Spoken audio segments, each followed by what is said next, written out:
Eryk, good to see you. Thanks for taking the time to sit down in this preseason. And I'm not going to bury the lead. I'm going to get right to it. I think what most people want to know, how's your knee? Where are you at in the rehab and the recovery? Knee's fine. I think, I still have a little ways to go. It's been a lot of movement prep, a lot of getting the functions back of, muscle memory. But I've been on the field the last 2 days, last 2 weeks or so. It's been a lot of, heavy lifting, getting the strength back, and I feel good. I think it's going to be new speeds, new strength to my game, but also just kind of overall, like it's just kind of the next step. And talking to these guys, I'm learning more about rehab and knees than ever before, and it feels great. Not a lot of hiccups, and just hoping that we can continue this path. It's the first surgery of your life, first major injury of your career. Is there anything you've learned about yourself going through this process?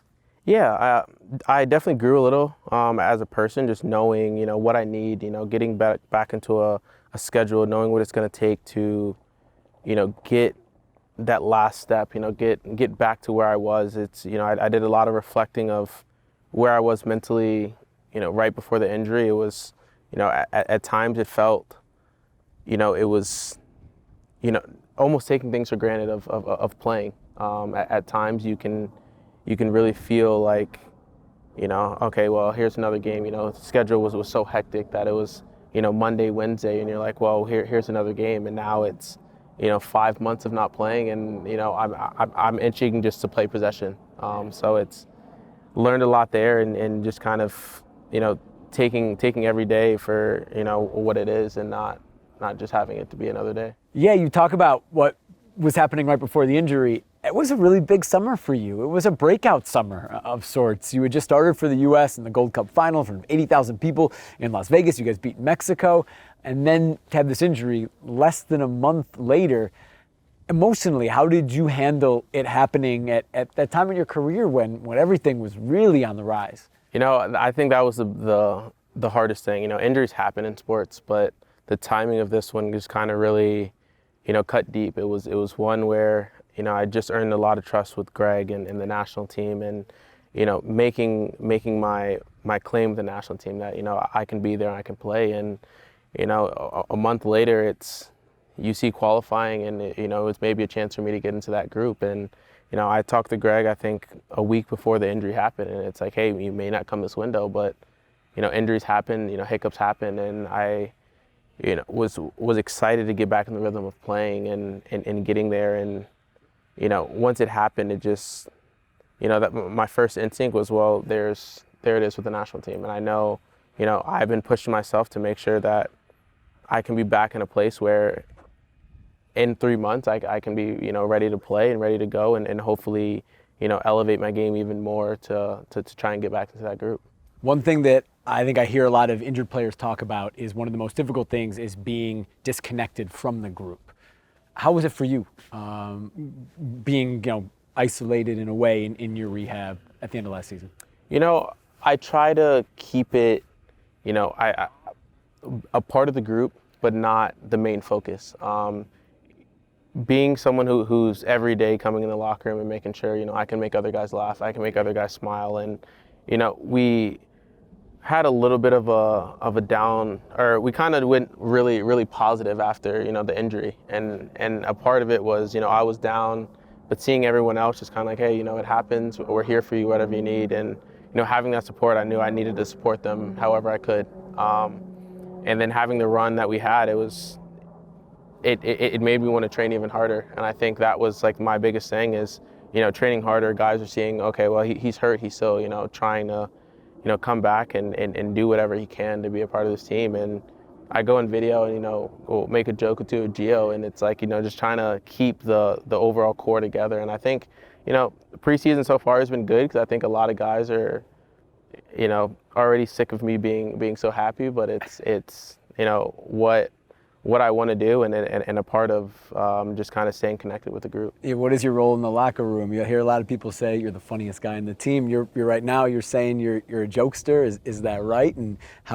has that role evolved also over your time in Portland? Yeah, a little. I was always quiet, very shy of just kind of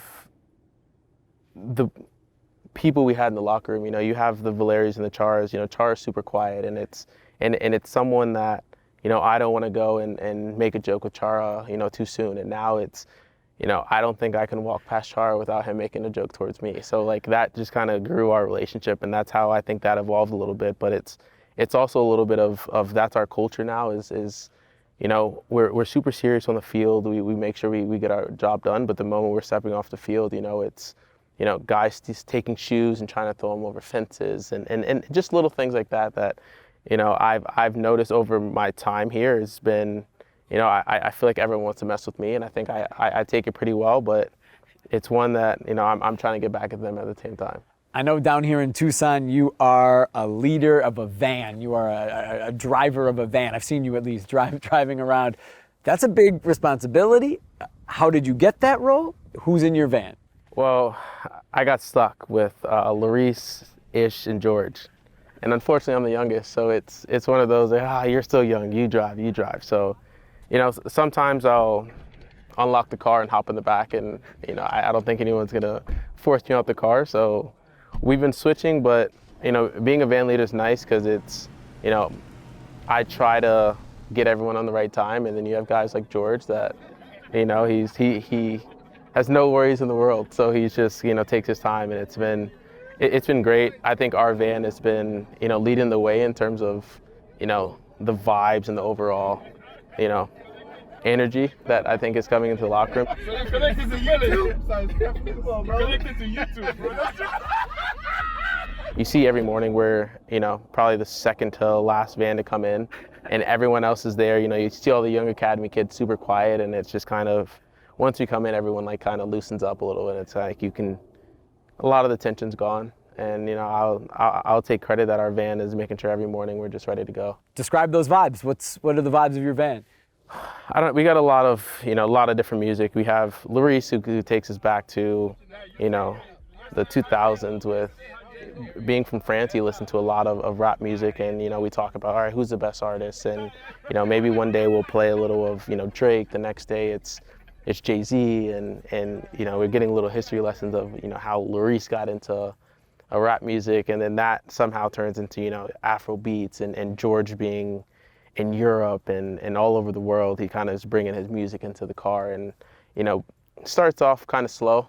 First song or two is kind of real easy, and next it's we're dancing, and as we're getting out the car, and everyone's like, what is wrong with this crew? Like, why are they so happy? But I think everyone's excited to be back. I think the run last year was good, and sucks though to end the way it ended, but it's everyone was so excited to see each other again. Chara came in, and right away we're carrying his bags inside, like, let's go, we're ready to see you. So great vibes here. It sounds like you talk about getting back. For you, what's your goal? When do you want to be back and ready and taking the field in a game? My ultimate goal, I think, was to be ready for the first game this year. I still have the goal of maybe I'm available. I think it's a long shot, just knowing that, seeing Yarrow, seeing Seba, a lot of guys before that had the injury, seeing Valeri back in 2014, I believe it was, he was, it's going to take time. I get impatient at times, but my goal is maybe be available for that first game. Hopefully 2 or 3 games after that, it's maybe a start 45 minutes or something, and it's just what I'm really pushing for. I don't want to push it to the point where I can harm myself, but at the same time, it's give and takes. I think Nick and Chuck and Matt have done a good job of healthy pushing. It's days like today where you have a great step forward, and you can see the progress. But the goal of mine is just kind of be ready for like the first start of the season. Make it before this international break we have in the summer, and hopefully to get a good run of games where I can make a shout for being in Greg's group for that summer camp. So I think that's kind of trying to get into that window, trying to get back into the national team. I know it's going to be a tough goal to reach, and if I miss short, it's one where at least I know I've been pushing myself. Timber supporters U.S. national team supporters are going to love hearing that attitude, love hearing how close you are to coming back, and we look forward to seeing you on the field. Thanks for taking the time. Anytime, anytime.